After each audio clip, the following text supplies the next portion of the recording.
स्वागत है सम्राट क्लासेस बाई अरुण में। आज का टॉपिक है फसल उत्पादन में अध्याय 3 खाद।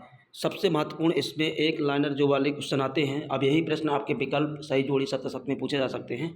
तो आइए शुरुआत करते हैं। उसके पहले चैनल में नए तो सब्सक्राइब जरूर करिएगा।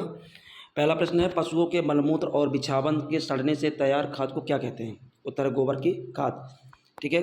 अगला प्रश्न है, अच्छी सड़ी हुई गोबर की खाद में औसतन कितने प्रतिशत नाइट्रोजन पाया जाता है? उत्तर 0.5%।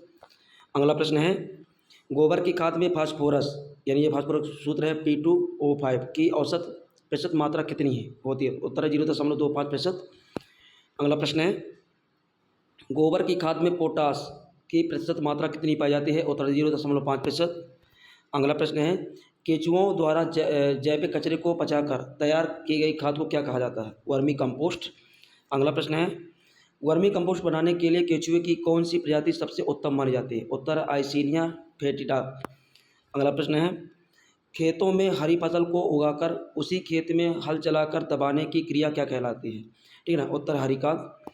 अगला प्रश्न है, हरी खाद के लिए सबसे लोकप्रिय और शीघ्र बढ़ने वाली फसल कौन सी है? उत्तर है सनई या ढैंचा।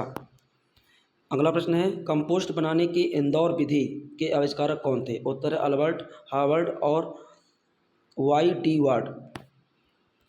अगला प्रश्न है, कंपोस्ट तैयार करने की बेंगलोर विधि किसने विकसित की थी? उत्तर है डॉक्टर C.N. आचार्य। अगला प्रश्न है, किस खाद को लोकल सुपर फास्फेट के नाम से जाना जाता है? उत्तर है अच्छी सड़ी हुई कंपोस्ट खाद को। और अगला प्रश्न है, तिलहन फसलों के बीजों से तेल निकालने के बाद बचे अवशेष को क्या कहते हैं? उत्तर है खली।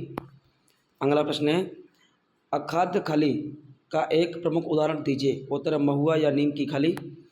अगला प्रश्न है,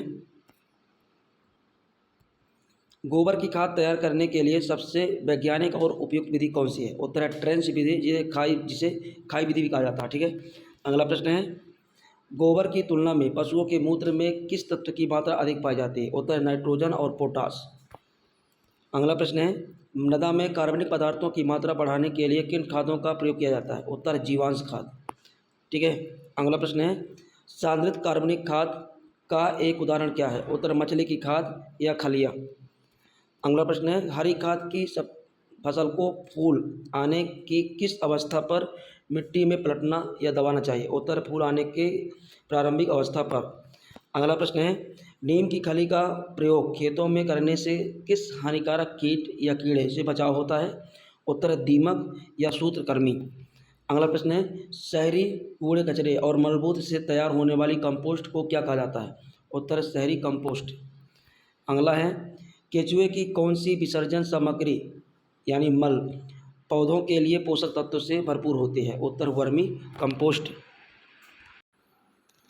अगला प्रश्न है, मूंगफली की खली में लगभग कितने प्रतिशत नाइट्रोजन पाया जाता है? उत्तर लगभग 7 से 7.8%। अगला प्रश्न है, महुआ की खली को खेत में डालने के कितने दिन पूर्व डालना चाहिए क्योंकि यह धीरे से सड़ती है?